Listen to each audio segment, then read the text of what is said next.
अस्सलामुअलैकुम everyone, welcome back to my YouTube channel. आज मैं आपके लिए नाउन एंड नंबर की वीडियो का थर्ड पार्ट लेके आई हूँ। लेकिन इससे पहले मैं आपको बताती चलूँ, मैं ऑलरेडी 2 वीडियो अपलोड कर चुकी हूँ जिसमें मैंने नाउन का इंट्रोडक्शन, इसकी kinds, proper noun, common noun, collective noun, abstract noun और मटीरियल नाउन के बारे में डिटेल से बताया कि प्रॉपर नाउन आर्टिकल नहीं रखती, लेकिन जब प्रॉपर नाउन को as a common noun behave करवाया जाता है तो इसके साथ आर्टिकल आता है। ऐसी सूरत में हम उस शख्स का नाम उसके नाम के लिए नहीं बल्कि उसके काम और उसकी क्वालिटीज़ की वजह से लेते हैं। बताया जब कलेक्टिव नाउन के तमाम मेंबर्स एज अ यूनिट कोई काम करते हैं तो ऐसी सूरत में उसे सिंगुलर कलेक्टिव नाउन कहा जाएगा और उनके साथ आने वाला वर्ब भी हमेशा सिंगुलर होगा। और अगर कलेक्टिव नाउन के तमाम मेंबर्स एज एन इंडिविजुअल कोई काम करेंगे तो ऐसी सूरत में उसे प्लूरल कलेक्टिव नाउन कहा जाएगा और अपने साथ वर्ब भी ये प्लूरल ही लेगा। बताया कि किस तरह से हम कॉमन नाउन से, वर्ब से और एडजेक्टिव से एब्स्ट्रैक्ट नाउन बना सकते हैं। इन तमाम बातों के लिए आप वीडियो के पार्ट 1 और पार्ट 2 को देख सकते हैं। तो आप ज़्यादा टाइम वेस्ट ना करते हुए वीडियो स्टार्ट करते हैं। इंग्लिश के 8 पार्ट ऑफ स्पीच में से वाहिद नाउन ऐसा है जिसको एक या एक से ज़्यादा आइडेंटिटी दिखाने के लिए या नंबर दिखाने के लिए रखा जा सकता है। इंग्लिश के अंदर 2 नंबर होते हैं। अगर तो वो चीज़ एक है तो इसे सिंगुलर कहा जाएगा और अगर वो 2 या 2 से ज़्यादा हैं तो उसे प्लूरल कहा जाएगा। यही वजह है कि नाउन के अंदर काउंटेबल और अनकाउंटेबल चीज़ें शामिल होती हैं। इस टॉपिक नाउन एंड नंबर को मैं कुछ पॉइंट्स में डिवाइड करके पढ़ाना चाहूँगी ताकि मुझे पढ़ाने में और आपको समझने में आसानी रहे। तो फर्स्ट पॉइंट है, कुछ नाउन ऐसे होते हैं जो देखने में तो सिंगुलर लगते हैं क्योंकि इनके एंड में एस या ई एस नहीं आता, लेकिन हकीकत में वो प्लूरल होते हैं और इनके साथ वर्ब भी हमेशा प्लूरल ही आएगी। 2 पॉइंट है, कुछ ऐसे नाउन होते हैं जो देखने में तो प्लूरल लगते हैं क्योंकि इनका एंड एस या ई एस पे होता है, लेकिन इनफैक्ट वो सिंगुलर होते हैं और इनके साथ वर्ब भी हमेशा सिंगुलर ही आता है। नंबर 3 पॉइंट है, कुछ ऐसे नाउन्स होते हैं जो हमेशा प्लूरल ही रहते हैं, या तो वो पेयर्स की सूरत में एग्जिस्ट करते हैं या कोई और रीज़न होती है जिसकी वजह से वो हमेशा उन्हें प्लूरल फॉर्म में ही लिखा जाता है, तो वर्ब भी हमेशा उनके साथ प्लूरल ही आती है। नंबर 4 पॉइंट है, कुछ ऐसे नाउन होते हैं जो कभी तो सिंगुलर बिहेव करते हैं लेकिन कभी कभी जब ज़रूरत पड़े तो उनको प्लूरल भी बिहेव करवाया जा सकता है, तो ऐसी सूरत में उनका वर्ब उनके कंटेंट के लिहाज से लगाया जाता है। इनका वर्ब सिंगुलर आएगा या प्लूरल, ये इनका कंटेंट ही डिसाइड करता है। नंबर 5 पॉइंट है, कुछ ऐसे नाउन होते हैं जो सिंगुलर और प्लूरल एक जैसे ही लगते हैं। नंबर 6 पॉइंट है, कंपाउंड नाउन के प्रिंसिपल वर्ड में हम एस या ई एस के एडिशन करके उनका प्लूरल बनाते हैं। नंबर 7 पॉइंट में हम डिस्कस करेंगे कि अनकाउंटेबल नाउन अपने साथ प्लूरल वर्ब रखती हैं। नंबर 8 पे कुछ ऐसे नाउन जो फॉरेन लैंग्वेज से लिए गए हैं, ऐसी सूरत में उनका प्लूरल बनाने के लिए एस या ई एस के एडिशन नहीं की जाती बल्कि उनकी अपनी लैंग्वेज के लिहाज से चेंजिंग करके उनका प्लूरल बनाया जाता है। नंबर 9 में कुछ ऐसे नाउन होते हैं जिनके साथ एस या ई एस ऐड करने से उनका मीनिंग ही चेंज हो जाता है, ना कि उनकी प्लूरल फॉर्म बने। तो चलिए इन पॉइंट्स को 1 बाय 1 डिस्कस करते हैं। नंबर 1 पॉइंट है, कुछ ऐसे नाउन होते हैं जो देखने में तो सिंगुलर लगते हैं लेकिन अपने मायने और फंक्शन के लिहाज से हमेशा प्लूरल बिहेव करते हैं, जैसा कि दिस पोट्री इज़ माइन। अब पोट्री क्या होता है, एक प्लूरल नाउन होता है क्योंकि ज़्यादा मुर्गियाँ अंडे जहाँ पे होते हैं उसको पोट्री फार्म बोला जाता है। अब देखिए इसके साथ यहाँ पे अगर इस लगा हुआ है तो डेट्स मीन कि ये रॉन्ग है क्योंकि पोट्री जो सी है वो प्लूरल नाउन है तो अपने साथ वर्ब भी प्लूरल रखेगा, तो यही वजह है कि हम इसको काट के यहाँ पे आर रखेंगे, पोट्री आर। और फिर दूसरी ये लॉजिकल चीज़ है कि दिस पोट्री, अब दिस, डैट, ये ऐसी चीज़ें हैं जो कि हम सिंगुलर चीज़ को दिखाने के लिए शो करते हैं, तो दिस की जगह पे दिस आएगा क्योंकि पोट्री प्लूरल फॉर्म है, तो करेक्ट सेंटेंस कुछ यूँ होगा, दिस पोट्री आर माइन। तो अगर ये सेंटेंस बोला जाए हुज इज़ दिस कैटल, तो ये सेंटेंस रॉन्ग होगा क्योंकि कैटल जिनसे प्लूरल नाउन है, मवेशियों को बोला जाता है जहाँ पे भेड़, बकरियाँ, बहुत सी चीज़ें शामिल होती हैं, तो इसके साथ हम इज़ नहीं यूज़ कर सकते, आर यूज़ करेंगे क्योंकि आर प्लूरल वर्ब है। तो करेक्ट सेंटेंस होगा whose are these cattles. Similarly people एक प्लूरल नाउन है जो अपने साथ प्लूरल वर्ब रखती है और आमतौर पर लोगों के लिए यूज़ किया जाता है, जैसा कि who are those people. People का लफ्ज़ अगर किसी एक नेशन के लिए बोला जाए तो वो एज अ सिंगुलर यूज़ होगा, जैसा कि the Japanese are a hard working people. अब यहाँ पे सिर्फ एक नेशन की बात की गई है, यानी जापानीज़ लोगों के बारे में बात की गई है कि वो हार्ड वर्किंग पीपल है। जबकि दूसरी एग्जाम्पल में there are many different peoples in Europe, यहाँ पे पीपल का प्लूरल पीपल्स यूज़ किया गया है, जो शो करता है डिफरेंट कम्युनिटीज़, डिफरेंट नेशंस और डिफरेंट जगहों से ताल्लुक़ रखने वाले लोगों को शो करता है। क्योंकि यूरोप के अंदर डिफरेंट लोग आए हुए हैं, जो कोई यूरोप से है, कोई कनाडा से है, कोई पाकिस्तान से है, कोई इंडिया से है। तो इन डिफरेंट लोगों को बताने के लिए पीपल का प्लूरल लफ्ज़ पीपल्स यूज़ किया जाता है। तो यूँ पीपल लफ्ज़ सिंगुलर भी यूज़ होता है और एज अ प्लूरल भी यूज़ होता है। यानी जब किसी एक नेशन के बारे में बात करें तो पीपल का लफ्ज़ यूज़ होगा जो सिंगुलर होगा, और जब डिफरेंट नेशंस, डिफरेंट कम्युनिटी और डिफरेंट जगहों से ताल्लुक़ रखने वाले लोगों के बारे में बात करें तो पीपल्स का लफ्ज़ यूज़ होगा। यही वजह है peoples of the world must unite से ही सेंटेंस होगा। नेक्स्ट वर्ड है कैवलरी और इन्फेंट्री। दोनों ही सिपाहियों के लिए यूज़ होते हैं। फौज का वो हिस्सा जो घोड़ों पे सवार होकर आगे बढ़ता है उसको कैवलरी कहते हैं, यानी soldiers who fight on horse back. और कुछ ऐसे फौजी होते हैं जो कि पैदल आगे बढ़ते हैं, उनको इन्फेंट्री कहा जाता है, यानी soldiers who fight on foot. दोनों ही वर्ड्स देखने में सिंगुलर लगते हैं, लेकिन अपने मायने के लिहाज से ये प्लूरल है और अपने साथ प्लूरल वर्ब रखेंगे। नेक्स्ट वर्ड है कलर्जी। कलर्जी उन पादरियों को कहा जाता है जो मंदिर के इंतज़ामात संभालते हैं या फिर चर्च के जो इंतज़ामात संभालते हैं और रिलीजियस गुरु होते हैं, उनको कलर्जी कहा जाता है। देखने में ये सिंगुलर लगता है क्योंकि इसके एंड में एस या ई एस नहीं है, लेकिन अपने मायने के लिहाज से ये प्लूरल नाउन है और अपने साथ प्लूरल वर्ब रखेगा। नेक्स्ट इस कैटेगरी में है पेसेंट्री। पेसेंट्री का वर्ड जो है किसानों के लिए, फार्मर्स के लिए यूज़ होता है। ज़्यादातर इंडिया, पाकिस्तान जो है ये इसी तरह के कंट्रीज़ हैं जहाँ पे काश्तकारी की जाती है। पेसेंट्री का वर्ड भी देखने में सिंगुलर लगता है, लेकिन ये प्लूरल है। Next word is gentry. Gentry का वर्ड जेंटल से निकला है, जिसका मतलब है आस पड़ोस के लोग, वो लोग जो अच्छी सोशल पोजीशन रखते हैं, अच्छा स्टेटस रखते हैं। अब हमारे इर्द गिर्द कोई एक दो लोग तो नहीं होते, बहुत से लोग होते हैं, तो ये word gentry as a plural है और अपने साथ प्लूरल वर्ब रखेगा। The next word is vermin. Vermin उन कीड़े मकोड़ों को, उन हशरात को कहा जाता है जो फसल तबाह करते हैं। अब एक कीड़ा तो फसल तबाह नहीं कर सकता, बहुत से कीड़े मिलके तो फसल तबाह करते हैं या बीमारियां लाते हैं, तो ऐसी सूरत में इनको वेमिन कहा जाता है और ये प्लूरल वर्ड है, अपने साथ प्लूरल वर्ब रखेगा। The next word is fog. Fog आमतौर पर लोगों को कहा जाता है, इसका एक और वर्जन भी है, यानी फॉग्स, FOLKS। दोनों ही प्लूरल नाउन है और अपने साथ प्लूरल वर्ब रखेंगे। The next word in this category is children, जो कि चाइल्ड का प्लूरल है और अपने साथ प्लूरल वर्ब रखेगा। The next word in this category is oxen, जो कि ऑक्स का प्लूरल है, अपने साथ प्लूरल वर्ब रखेगा। सो आई रिपीट वंस अगेन, ये सारे वर्ड्स देखने में सिंगुलर लगते हैं, लेकिन अपने मायने के लिहाज से ये प्लूरल हैं और अपने साथ हमेशा प्लूरल वर्ब ही रखते हैं।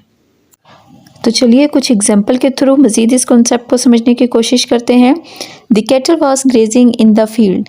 कैटल क्योंकि प्लूरल नाउन है तो अपने साथ ये प्लूरल वर्ब रखेगा। यही वजह है कि वॉज को हटा के यहाँ पे वर करना पड़ेगा। The cattle were grazing in the field, ये सही सेंटेंस होगा। क्योंकि next sentence is some old folk has peculiar taste. Peculiar strange किस्म के, अजीब किस्म के टेस्ट को कहा जाता है। तो फॉग यहाँ पे प्लूरल नाउन है, अपने साथ प्लूरल वर्ब रखेगा, तो यहाँ पे हैज़ को हटा के हैव लगाया जाएगा, तो आएगा sentence some old folk have peculiar taste. ये करेक्ट सेंटेंस रहेगा। Next sentence is the people of the world must unite. अब यहाँ पे पीपल का लफ्ज़ उन लोगों के लिए यूज़ हुआ है जो डिफरेंट कम्युनिटी से ताल्लुक़ रखते हैं, डिफरेंट नेशन से ताल्लुक़ रखते हैं। तो ऐसी सूरत में पीपल्स का लफ्ज़ पीपल्स हो जाएगा, तो करेक्ट सेंटेंस रहेगा the peoples of the world must unite. यानी जब किसी एक नेशन की बात होगी तो पीपल लफ्ज़ यूज़ होगा, लेकिन जब ज़्यादा नेशंस की डिफरेंट कम्युनिटीज़ की बात हो तो पीपल्स का लफ्ज़ यूज़ होगा। The next sentence is women destroys our property and carry disease. अब वीमेन चूँकि प्लूरल नाउन है तो प्लूरल नाउन अपने वर्ब के साथ कभी भी एस या ई एस नहीं रखते, तो यही वजह है कि डिस्ट्रॉय के साथ से एस हटाया जाएगा और कैरीज ना होके कैरी हो जाएगा। यानी women destroy our property and carry disease, ये करेक्ट सेंटेंस रहेगा। The next sentence is there is few gentry in this town. Gentry का वर्ड जिनसे प्लूरल है, लोगों के लिए शो किया जाता है, तो यहाँ पे इस की जगह पे हम आर लगाएंगे क्योंकि इस सिंगुलर नाउन के साथ होता है, तो जेंट्री क्योंकि प्लूरल नाउन है तो हम इसके साथ आर लगाएंगे। Number 2 point is some noun look plural but in fact singular. यानी कुछ ऐसे नाउन होते हैं जो अपने एंड में एस या ई एस रखने की वजह से प्लूरल लगते हैं, लेकिन इनफैक्ट वो सिंगुलर होते हैं, अपने साथ सिंगुलर वर्ब रखते हैं। इनको आसानी से समझने के लिए मैंने इनको कुछ कैटेगरीज में डिवाइड कर दिया है ताकि आसानी से समझा जा सके। इनमें कुछ सब्जेक्ट्स के नाम हैं, कुछ बीमारियों के नाम हैं, कुछ गेम्स के और कुछ दूसरी चीज़ों के नाम हैं। ये सारे नाम अपने साथ एस या ई एस रखने की वजह से हमें सिंगुलर लगते हैं, लेकिन ये प्लूरल होते हैं। तो सबसे पहले सब्जेक्ट के बारे में बात करते हैं, जैसे mathematics, physics, electronics, economics, politics, genetics, statics. अब ये क्या है, ये सारे अपने साथ में एस या ई एस रखते हैं। यूँ एस या ई एस रखने की वजह से ये हमें प्लूरल लगते हैं, लेकिन इनफैक्ट ये सिंगुलर होते हैं। जैसे अगर हम कहते हैं mathematics are his favourite study, तो ये सेंटेंस रॉन्ग होगा क्योंकि मैथमेटिक्स एक ही सब्जेक्ट है, चाहे इसके साथ एस लगा हुआ है लेकिन ये सब्जेक्ट एक ही है, तो अपने साथ सिंगुलर वर्ब रखेगा। तो यही वजह है हम लिखेंगे mathematics is his favourite study, इसका लफ्ज़ यूज़ होगा। नेक्स्ट कुछ गेम्स के नाम हैं जो अपने साथ एस या ई एस रखने की वजह से हमें प्लूरल लगते हैं, बट इनफैक्ट वो सिंगुलर होते हैं, जैसे कि बिलियर्ड, ड्राफ्ट। अब देखिए ड्राफ्ट जो है चेस बोर्ड पे खेलने वाली एक गेम होती है, और अगर इसके साथ से एस हटा दिया जाए तो ये ड्रॉट बनता है। ये एक तरह की खुशहाली होती है, जब ज़मीन पे पानी की कमी हो जाती है, बारिशें नहीं होती, तो पानी की कमी को ड्रॉट कहते हैं। Next game is tennis. Tennis भी एक ही गेम है, कोई 2-3 गेम्स नहीं है। और फिर डॉट और डोमिनोस कह दीजिएगा। ये सारे वर्ड्स देखने में हमें प्लूरल लगते हैं क्योंकि इनका एंड एस या ई एस पे होता है, लेकिन अपने मीनिंग के लिहाज से ये सिंगुलर होते हैं, अपने साथ वर्ब भी हमेशा सिंगुलर रहेंगे। एस या ई एस ऐड करने से ये कभी भी प्लूरल बिहेव नहीं करेंगे। अब टेनिस है तो वो टेनिस एक ही गेम रहेगी, डॉट है तो डॉट एक ही गेम रहेगा, कोई ज़्यादा नहीं हो जाएंगी। इसी तरह कुछ बीमारियों के नाम हैं जो अपने एंड में एस या ई एस रखने की वजह से हमें प्लूरल लगती हैं, लेकिन ये भी इनफैक्ट सिंगुलर होंगी और अपने साथ सिंगुलर वर्ब रखती हैं। अब अगर कहा जाए कि किसी को डायबिटीज़ है, तो डायबिटीज़ मीन्स कि एक बीमारी है, उसको कोई 2-3 बीमारियां नहीं है, एक ही बीमारी है, तो डायबिटीज़ सिंगल वर्ब होगा, और सिंगुलर नाउन होगा, अपने साथ सिंगुलर वर्ब रखेगा। Similarly measles, mumps, rickets, rabies, shingles, ये तमाम बीमारियां और इसके अलावा मज़ीद भी बहुत से नाम हैं जो अपने साथ एस या ई एस रखते हैं, लेकिन ये सिंगुलर होते हैं। नेक्स्ट है the word news looks like plural but in fact it is singular. So ये सिंगुलर नाउन है तो अपने साथ सिंगल वर्ब रखेगा। सो अगर ये सेंटेंस बोला जाए no news are good news, तो ये सेंटेंस रॉन्ग होगा क्योंकि आर तो प्लूरल के लिए यूज़ किया जाता है और न्यूज़ क्योंकि सिंगुलर नाउन है तो अपने साथ इज़ रखेगा। तो करेक्ट सेंटेंस रहेगा no news is good news, ये करेक्ट सेंटेंस रहेगा। सिमिलरली कुछ बुक्स के नाम हैं जो अपने एंड में एस या ई एस रखने की वजह से हमें प्लूरल लगती हैं, बट इनफैक्ट वो सिंगुलर होती हैं, जैसा कि गलिवर ट्रेवल्स। अब ये एक कहानी, एक स्टोरी, एक बुक का नाम है, तो ये सिंगल रिप्रेजेंट होगी। Similarly Arabian nights. सो अगर मैं ये कहती हूँ कि मैं 4 रातों से नहीं सोई, तो ऐसी सूरत में नाइट्स अपना प्लूरल वर्जन रखेगा और अपने साथ वर्ब भी प्लूरल ही रखेगा। लेकिन अरेबियन नाइट्स के अंदर नाइट्स टाइटल का हिस्सा है, तो ये सिंगुलर है, एक बुक का नाम है, तो नाइट्स सिंगुलर बिहेव करेगा। तो चलिए कुछ एग्जाम्पल के थ्रू मज़ीद इस कॉन्सेप्ट को समझने की कोशिश करते हैं। Number 1 is athletics are regular practice in our school. Athletics क्योंकि फिज़िकल एक्टिविटीज़ को कहा जाता है, फिज़िकल स्पोर्ट्स को कहा जाता है, तो ये सिंगुलर नाउन होगी और सिंगुलर नाउन होने की वजह से सिंगल अपने साथ वर्ब रखेंगी, तो आर को हम हटा के इसकी जगह पे इज़ यूज़ करेंगे। तो करेक्ट सेंटेंस होगा athletics is regular practice in our school. अब सेकेंड है इकोनॉमिक्स और सोशल साइंस। अब इकोनॉमिक्स एक सब्जेक्ट है, कोई 2-3 सब्जेक्ट नहीं है, तो यहाँ पे भी ये as a single noun behave करेगी, तो अपने साथ वर्ब भी सिंगल रखेगी। तो हम यहाँ पे आर को हटा के इसकी जगह पे इज़ यूज़ करेंगे, तो करेक्ट सेंटेंस कुछ यूँ रहेगा, economics is social science. Number 3 sentence है athletics are the branch of psychology. Athletics क्योंकि सिंगल सब्जेक्ट है तो अपने साथ सिंगल वर्ब रखेगा, तो हम आर को हटा के यहाँ पे इज़ यूज़ करेंगे और करेक्ट सेंटेंस रहेगा athletics is the branch of psychology. Number 4 sentence है दिस न्यूज़ वर ब्रॉडकास्टेड। अब news as a singular subject है तो अपने साथ वर के बजाय वास रखेगा, तो हम यहाँ पे वर को हटाएंगे और वास लगाएंगे, तो करेक्ट सेंटेंस होगा दिस न्यूज़ वास broadcasted. Number 5 sentences Pakistan scored 100 runs in the first innings. यहाँ पे मैं आपको बताती चलूँ कि इनिंग्स कोई वर्ड नहीं होता, इनिंग्स होता है, एस लगाया जाता है। तो तेज़ी में हम अक्सर बोल जाते हैं इनिंग, तो समझने वाला भी समझ जाता है, तो हम इस बात पे ज़्यादा ध्यान नहीं देते, लेकिन रियल वर्ड इनिंग्स होता है। तो यहाँ पे करेक्ट सेंटेंस कुछ यूँ होगा Pakistan scored 100 runs in the first innings. तो अभी तक हमने देखा कि कुछ नाउन अपने साथ एस या ई एस रखने के बावजूद सिंगुलर बिहेव करते हैं, प्लूरल नहीं होते। नंबर 3 पॉइंट है कुछ नाउन्स ऐसे होते हैं जो हमेशा प्लूरल ही रहते हैं। इनकी फॉर्मेट कुछ इस तरह से बनाई जाती है कि ये हमेशा पेयर्स की सूरत में एग्जिस्ट करते हैं और अगर इनके एक हिस्से को हटा दिया जाए तो दूसरे हिस्से का कोई मतलब नहीं रहता। तो यही वजह होती है कि ये पेयर्स की सूरत में होंगे और हमेशा प्लूरल ही बिहेव करेंगे। इनमें कुछ इंस्ट्रूमेंट के नाम हैं जैसा कि सीज़र। अब सीज़र जो है उर्दू में देखें तो ये एज अ सिंगुलर नाउन वो यूज़ होती है, लेकिन इंग्लिश इसको सीज़र्स मानती है, यानी प्लूरल फॉर्म मानती है। इसी तरह टंग्स देखें, यानी जिसे चिमटा कहा जाता है, उसकी फॉर्मेट कुछ इस तरह से बनी होती है, इसकी 2 टांगें होती हैं, तो इस वजह से इसको टंग्स कहा जाएगा। सिमिलरली स्पेक्ट्रल, स्पेक्ट्रल के भी 2 हिस्से होते हैं, 2 शीशे होते हैं, तो ये एज अ प्लूरल काम करेगी। बिलोस यानी जो लिम्बस क्विज करने के लिए हम इंस्ट्रूमेंट यूज़ करते हैं, इसके भी 2 हिस्से होते हैं। क्लिपर्स जो बाल काटने के लिए कैंची यूज़ की जाती है, उसका भी सीज़र की तरह 2 ब्लेड्स होते हैं, तो एज अ प्लूरल यूज़ होगी। बिनोकुलर्स जो दूरबीन यूज़ की जाती है, इसके भी 2 शीशे होते हैं, 2 ग्लासेस होते हैं जिसके थ्रू देखा जाता है। सन ग्लासेस ये भी जो सा है वो प्लूरल फॉर्म में होंगी क्योंकि इनके भी 2 हिस्से होते हैं आम ग्लासेस की तरह।